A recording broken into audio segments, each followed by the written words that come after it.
Mathur villa में रिया के invitation पर सिद्धार्थ उसके दादाजी की बर्थडे पार्टी में शामिल होने जा रहा था, जब रास्ते में उसने लड़कियों को हथियारबंद लोगों के साथ जाते देखा।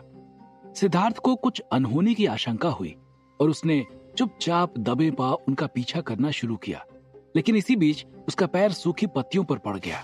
पत्तियों पर पैर रखने से आई कड़कड़ाहट ने लड़कियों के साथ चल रहे आदमियों को सतर्क कर दिया और उन्होंने तुरंत पीछे मुड़कर देखा, लेकिन उन्हें वहां कोई नहीं दिखा।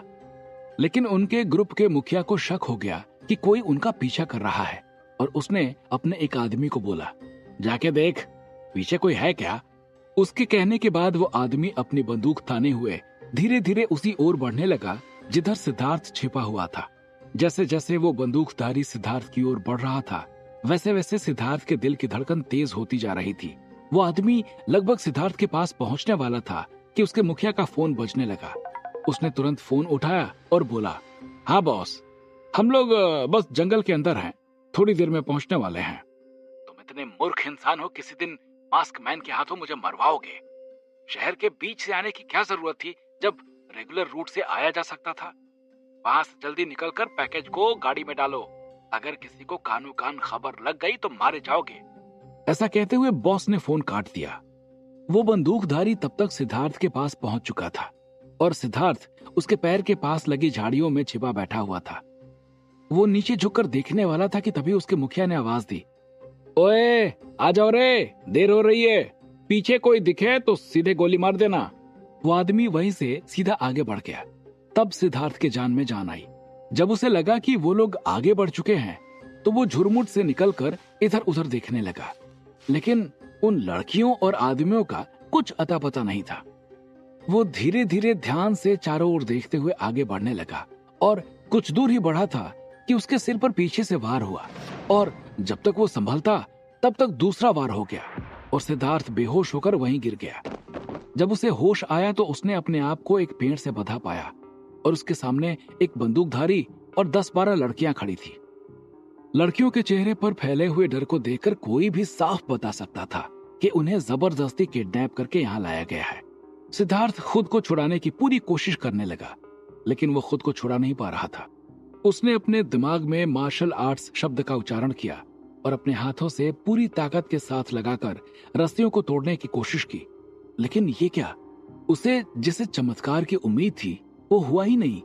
तब तक उनके मुखिया की आवाज उसके कानों में पड़ी, पैकेज को ले जाकर गाड़ी में बिठाओ और 2 लोग यहाँ रुककर इसका मुंह खुलवाओ कि ये हमारा पीछा क्यों कर रहा था, कहीं ये पुलिस का मुखबिर तो नहीं, और अगर ना खोले मुंह तो गोली मार देना। मुखिया का आदेश सुनने के बाद 2 बंदूकधारी वहां रुक गए और बाकी उन लड़कियों को लेकर चले गए। उन लोगों को जाने के बाद वहां रुके दोनों बंदूकधारियों ने सिद्धार्थ को मारना शुरू कर दिया।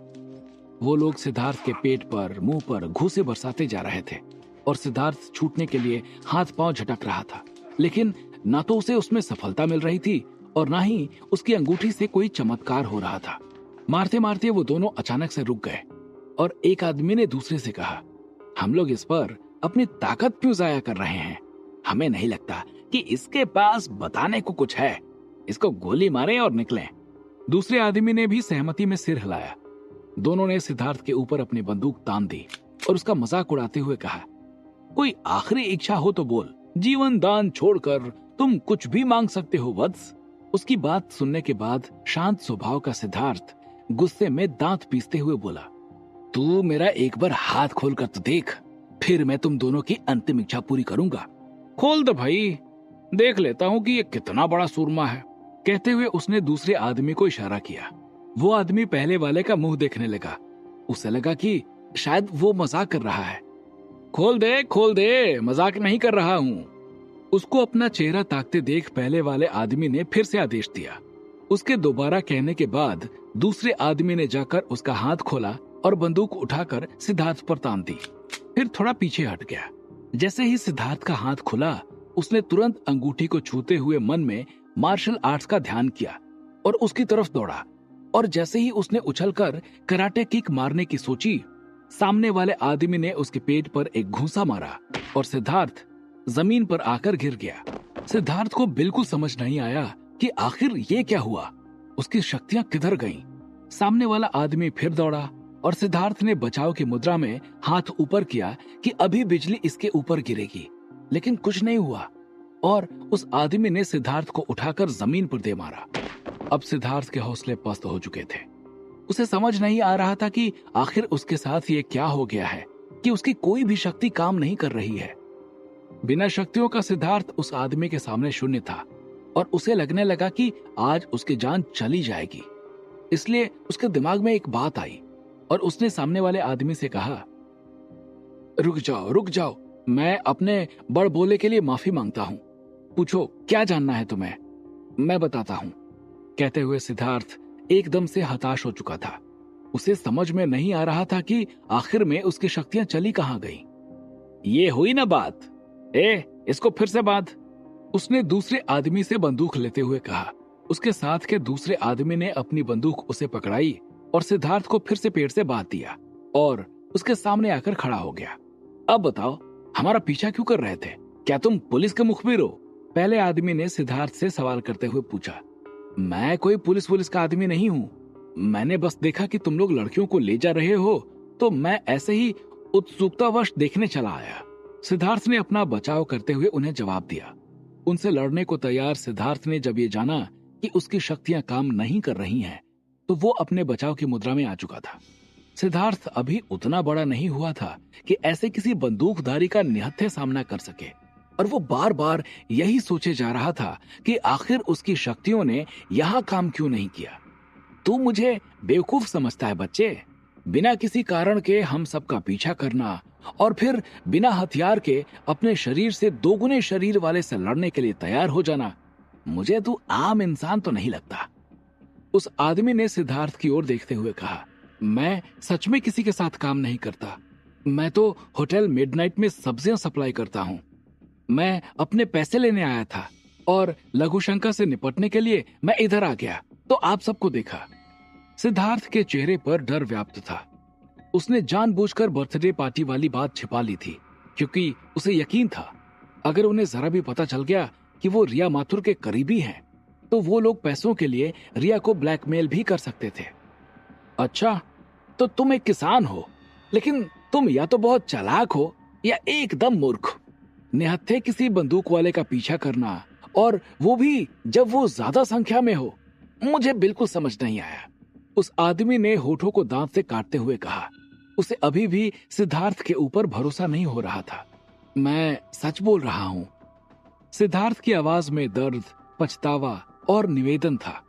उसे पता लग गया था कि शक्तियों के भरोसे उसने गलत बयाना ले लिया था, जिसकी वजह से उसकी जान भी जा सकती है। छोड़ दो इसे, किसान आदमी है, क्या कर लेगा, आजाद कर दो, पहले आदमी ने दूसरे से कहा। और अब की बारी उसने बिना कोई सवाल किए हुए सिद्धार्थ को खोल दिया। जल्दी निकल यहां से, उसने सिद्धार्थ को डपटते हुए आदेश दिया। और इतना सुनते ही सिद्धार्थ वहां से सड़क की ओर भागा। उसे जाते देख पहले आदमी ने कमर में से अपनी पिस्तौल निकाली और सीधा सिद्धार्थ के पीठ की तरफ तान दिया और उसने ट्रिगर दबाया और 3 गोलियों की आवाज आई। धाए धाए धाए। गोलियों की आवाज ने शांत पड़े जंगल में शोर कर दिया था। पेड़ों पर बैठे पक्षी फुर्र से उड़ गए और सिद्धार्थ औधे मुंह गिर पड़ा। वो होश में था और उसने अपना पेट टटोला तो वहां से खून निकल रहा था। शायद गोली उसे छू कर निकल गई थी और कुछ छर्रे उसके पेट में घुस गए थे। वह हैरान रह गया क्योंकि गोलियां तो 3 चली थी, लेकिन लगी उसे सिर्फ 1 थी। उसने सोचा शायद उसका निशाना चूक गया है, इसलिए भागने के लिए वो फिर से उठा तो देखा सामने से कोई चला आ रहा है जिसके हाथ में एक पिस्तौल थी। गौर से देखने पर सिद्धार्थ ने सामने से आ रहे टैक्सी वाले को पहचान लिया था और उसने हैरानी से पीछे मुड़कर देखा तो वो तीनों आदमी मरे हुए थे। सामने से चली गोली ने उनके सिर में छेद कर दिया था। सिद्धार्थ ने हैरानी से उसकी ओर देखते हुए दर्द से कराहते हुए पूछा, आप यहाँ कैसे? और आप इतना सटीक निशाना कैसे लगा सकते हो? पहले यहां से निकलो वरना बहुत बुरी तरीके से फंस जाओगे। कहते हुए उस टैक्सी वाले ने सिद्धार्थ को उठाया और कंधे के सहारे लेकर आगे बढ़ने लगा था। कौन है ये लोग? और इन्होंने लड़कियों का अपहरण किया है, इसकी सूचना पुलिस को देनी होगी, सिद्धार्थ कराहते हुए बोला। ये लोग सिंडिकेट के आदमी हैं और अभी कुछ देर में और लोग इन्हें ढूंढते हुए यहाँ आ जाएंगे। इसलिए जान बचानी है तो पहले यहां से निकलो। कहते हुए टैक्सी वाले की आवाज में घबराहट साफ साफ सुनाई पड़ रही थी। उसकी बातों से ऐसा साफ प्रतीत हो रहा था कि सिद्धार्थ ने गलती से कोई गलत बयाना ले लिया है। सिद्धार्थ के पेट से लगातार खून निकल रहा था और वो बेहोश होकर गिर गया। उसके गिरने के बाद टैक्सी वाले ने उसे अपने कंधे पर लादा और तेजी से सड़क की ओर भागने लगा। उसे सिंडिकेट के आदमियों के यहां आने से पहले वहां से निकलना था। दूसरी तरफ लड़कियों को गाड़ी में बिठाते हुए मुखिया के कानों में गोलियों की आवाज सुनाई दी तो उसे थोड़ा शक हुआ, क्योंकि उनके आदमी किसी को भी मारने से पहले गन में साइलेंसर जरूर लगाते थे। गोलियों की आवाज सुनने के बाद वो खुद एक आदमी को अपने साथ लेकर उस ओर गया जहां उसने सिद्धार्थ को छोड़ा था। वहां पहुंचते ही उसके होश उड़ गए। सिद्धार्थ वहां से गायब था और उसके दोनों आदमी मरे पड़े थे। उसने बिना देर किए हुए अपना फोन निकाला और बॉस को फोन मिलाया। फोन उठते ही वो घबराहट के साथ बोला, बॉस, एक लड़के ने हमारे 2 आदमियों को मार दिया है और उसने हमें पैकेज के साथ भी देख लिया है। तुमसे कोई काम ढंग का नहीं होता। एक काम दिया गया था वो भी तुमने बर्बाद कर दिया। उसे ढूंढकर मार दो वरना सिंडिकेट हमें मार देगा। दूसरी तरफ से तुरंत आदेश आया और उस आवाज में ग्रुप के मुखिया को डर साफ साफ सुनाई पड़ रहा था। टैक्सी चालक ने सड़क पर पहुंचकर सिद्धार्थ को अपनी टैक्सी में लेटाया और वहां से चल पड़ा। वो फुल स्पीड में टैक्सी को भगाया जा रहा था और बहते हुए खून की वजह से सिद्धार्थ की सांसें धीमी पड़ती जा रही थी। क्या यही है सिद्धार्थ का अंत? आखिर क्यों नहीं काम किया था उसकी शक्तियों ने? कौन था उसका टैक्सी ड्राइवर और कौन है सिंडिकेट जो करता है लड़कियों को किडनैप? क्या होंगे इन सभी सवालों के जवाब? हमें कमेंट करके जरूर बताएं और आगे की कहानी जानने के लिए सुनते रहिए भूमिपुत्र, सिर्फ पॉकेट एफएम पर।